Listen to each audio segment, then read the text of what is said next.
ন্যূনতম সমৰ্থিত মূল্যত ধান ক্ৰয় আৰু প্ৰধানমন্ত্ৰী ফচল বীমা যোজনাৰ আঁচনি সন্দৰ্ভত গুৰুত্বপূৰ্ণ বৈঠক।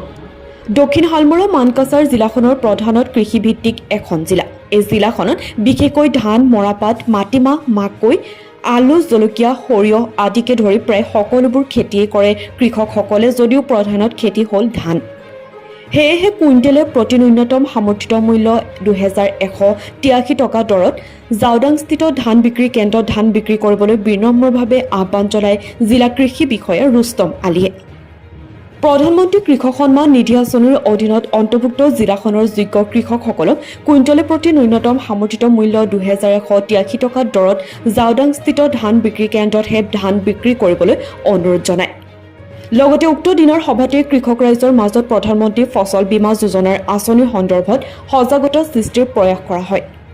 উক্ত বৈঠকত জিলা কৃষি বিষয়াৰ লগতে উপস্থিত থাকে মহকুমা কৃষি বিষয়া মইনুল হক, জ্যেষ্ঠ কৃষি উন্নয়ন বিষয়াদ্বয় ক্ৰমে অশোক কুমাৰ শীল, নেকিবুৰ জামান, কৃষি উন্নয়ন বিষয়া মিঠু গগৈ, ধান ক্ৰয় কেন্দ্ৰৰ পৰিচালক, মিডিয়া বিশেষজ্ঞ হীৰকজ্যোতি শৰ্মা, কৃষি বিভাগৰ বিষয়া কৰ্মচাৰীসকলৰ লগতে জিলাখনৰ কৃষকসকল। উক্ত সভাতে প্ৰধানমন্ত্ৰী ফচল বীমা যোজনা আঁচনিৰ লাভালাভ সন্দৰ্ভত সুন্দৰকৈ কৃষক ৰাইজৰ লগতে কৃষি সখীসকলক লগত মত বিনিময় কৰে। প্ৰভাস ইঞ্চুৰেঞ্চ ব্ৰকাৰ প্ৰাইভেট লিমিটেডৰ উপসভাপতি সন্তোষ কুমাৰ চাহু আৰু জ্যেষ্ঠ পৰিচালক বিজেশ মিশ্ৰই। মই Shri Ashok Kumar Singh, senior agriculture development officer, এগ্ৰ, চাউথ চালমা হাচিমাৰী জিলা। আজি আমি আমাৰ এখন বিভিন্ন এডিঅ' চাৰ্কেলৰ গোটেইকেইটা এডিঅ' চাৰ্কেলৰ লগ লগাই কিছুমান প্ৰগ্ৰেছিভ ফাৰ্মাৰলৈ এখন মিটিং অনুষ্ঠিত কৰা হয়। মিটিংখনৰ মুখ্য উদ্দেশ্য দুটা আছিলে। এটা আছিলে আমাৰ চৰকাৰী যি ন্যূনতম সমৰ্থন মূল্য ধান ক্ৰয় কৰা হৈ আছে তাৰ ওপৰত, আৰু তথা ফচল বীমা আঁচনিৰ অধীনত গোটেইখিনি কৃষকক অন্তৰ্ভুক্ত কৰিবৰ কাৰণে আমি ইয়াৰ মিটিংখন সভাখন এৱাৰনেছ কেম্পখন অৰ্গেনাইজ কৰিছিলোঁ। ইয়াত মুখ্যতঃ ন্যূনতম সমৰ্থন মূল্য ধান ক্ৰয় কৰাৰ ক্ষেত্ৰত থকা বিভিন্ন ধৰণৰ বাধা বিঘিনিৰ ওপৰত বিভাগ তথা কৃষকসকলে আলোকপাত কৰে আৰু তাৰ সমাধান বিচাৰি আলোচনা কৰা হয়। এই মৰ্মে এক সিদ্ধান্তত উপনীত হৈছে যে কৃষকসকলে চৰকাৰী সমৰ্থন মূল্যত ধান দিবলৈ ৰাজি। শালি ধানৰ বতৰত হোৱা ধানখিনি তেওঁলোকে চৰকাৰী সমৰ্থন মূল্যত চৰকাৰী কেন্দ্ৰত বিক্ৰী কৰিব বুলি সাজি আছে। ইয়াৰ উপৰিও যিহেতু আমাৰ কৃষি পদ্ধতি বতৰ নিৰ্ভৰশীল, সেয়ে আমাৰ প্ৰধানমন্ত্ৰী ফচল বীমা যোজনাটা অতি আৱশ্যকীয় যোজনা। আৰু আমাৰ আগন্তুক কৃষি কেলেণ্ডাৰত যিখিনি শস্য আছে তাৰ ভিতৰত আছে মাটিমাহ, মৰাপাট আৰু শালি ধান। তো আমাৰ জিলাত মৰাপাট যদিও নাই, মুখ্যতঃ শালি ধান আৰু মাটিমাহৰ ওপৰত আলোকপাত কৰা হৈছে, যাতে এই খেতি কৰা সকলো খেতিয়কসকলক আমি প্ৰধানমন্ত্ৰী ফচল বীমা আঁচনিৰ অধীনত অন্তৰ্ভুক্ত কৰি তেওঁলোকক এই আঁচনিৰ সুবিধাখিনি প্ৰদান কৰিবৰ কাৰণে সক্ষম হওঁ। আমি আজি এখন কৃষক এৱাৰনেছ কেম্প এখন পাতিছিলোঁ। ইয়াৰ মেইন এজেণ্ডা আছিল পেডি প্ৰকিউৰমেণ্টৰ ওপৰত আছিল। আমাৰ ফাৰ্ষ্ট ক্ৰপ পেডি প্ৰকিউৰমেণ্টৰ ফাৰ্ষ্ট ক্ৰপ আমাৰ লেণ্ড ডিজিটেলাইজেশ্যন নোহোৱাৰ কাৰণে আমি চাৰ্টিফিকেট ইছ্যু কৰিব পৰা নাছিলোঁ, আৰু আমাৰ পেডি প্ৰকিউৰমেণ্টৰ ইয়াত হোৱা নাছিলে আমাৰ চৰচলমাৰা মানকাছাৰ ডিষ্ট্ৰিক্টত। যিহেতু এতিয়া আমাৰ লেণ্ড ডিজিটেলাইজেশ্যন হৈ গ'ল, আমি এতিয়া ফাৰ্মাৰ চাৰ্টিফিকেট ইছ্যু কৰোঁতে আমাৰ কোনো বিশেষ অসুবিধা নহয়। সেইকাৰণে আমি আমাৰ যিহেতু এতিয়াও আমাৰ হাতত আৰু 22 পৰা 30 দিনমান সময় আছে, সেইকাৰণে এতিয়া আমি পেডি প্ৰকিউৰমেণ্টৰ কৰাৰ কাৰণে আমি আগবাঢ়ি আহিছোঁ। আমাৰ কৃষকসকলক আমি এৱাৰনেছ কৰিছোঁ, আৰু তেওঁলোকে যিখিনি শালি ধান সিহঁতৰ ঘৰত আছে সেইখিনি আমাৰ পেডি চেণ্টাৰত বিক্ৰী কৰিব।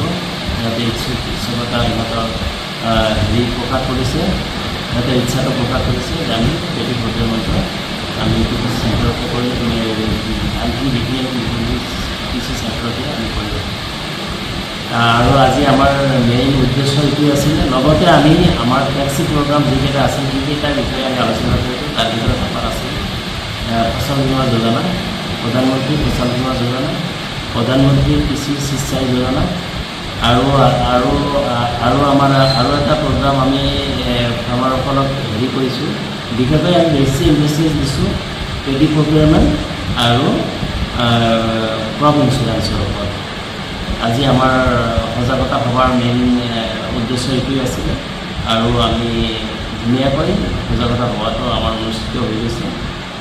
আজি এইখিনি হ'বলগীয়া আছে। মোৰ ঘৰ ফবাতি ৩য় খণ্ড গাঁৱত। মোৰ নাম নুৰুল ইছলাম, জিলা কৃষি বিষয়া চৰচমা মানকাছাৰ জিলা, আৰু কৃষি বিভাগৰ পদত থকা বিষয়ববীয়াসকল আমি ইয়াতে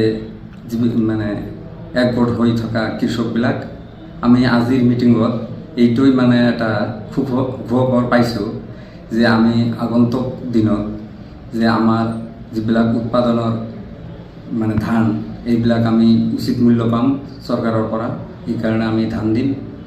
আৰু যিটো আমাৰ ইঞ্চুৰেঞ্চ, এইটো ইঞ্চুৰেঞ্চ মই আগতে কৰিছোঁ, এতিয়াও কৰিম, বা আগতীয়াকৈ যিটো কৰিছোঁ এইটোৰ পইচা পাম। আৰু আমি যে কৃষকবিলাকে যিটো পইচা আমি পাই আছোঁ, আৰু যিবিলাকে কৰা নাই তেখেতসকলেও কৰিব আমি আশা কৰোঁ। এইটোৱেই আপোনাৰ লগৰীয়া কৃষকসকলক কি আহ্বান জনাব? আমাৰ লগৰীয়াবিলাকক আমি এইটোৱে আহ্বান জনাম যাতে তেখেতসকলেও কৃষিৰ ওপৰত মনোযোগ দিয়ে আৰু ধানটো বেছিকৈ বছৰত দুবাৰকৈ কৰে, উৎপাদনটো বেছিকৈ হয়। এইটোৱে অনুৰোধ কৰিম। আৰু PM কিষাণটো যাৰ আছে তেখেতসকলে কৰিব, আৰু যাৰ নাই তেখেতসকলক জনাব। আৰু ইঞ্চুৰেঞ্চটো ইমিডিয়েটলি সকলোকে কৈ দিব।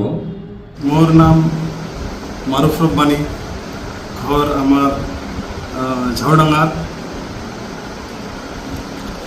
আমি চৰকাৰক ধান দিম, ভাল এটা চৰকাৰৰ পৰা আমি ভাল এটা মূল্য পাওঁ, সেইকাৰণে আমি চৰকাৰক ধান দিম। সেইকাৰণে আহিছোঁ আলোচনা কৰাৰ কাৰণে। আৰু ইঞ্চুৰেঞ্চ আমি বছৰে বছৰে কৰি আছোঁ, আৰু আজিও এটা সভা পাতিছে, এইটোত ইঞ্চুৰেঞ্চৰ আলোচনা হৈছে যে কৃষকক কেনেকৈ ইঞ্চুৰেঞ্চ কৰাব পাৰোঁ, এইটোৰ ইহঁতো এটা হৈছে আলোচনা হৈছে। আপোনাৰ লগৰীয়া কৃষকসকলক কি আহ্বান জনাব আজিৰ মিটিংখনৰ পৰা? আজি ধান বিক্ৰী কৰাৰ কাৰণে এইটো জনাম, আৰু ইঞ্চুৰেঞ্চ কৰাৰ কাৰণে ঘৰে ঘৰে যাম।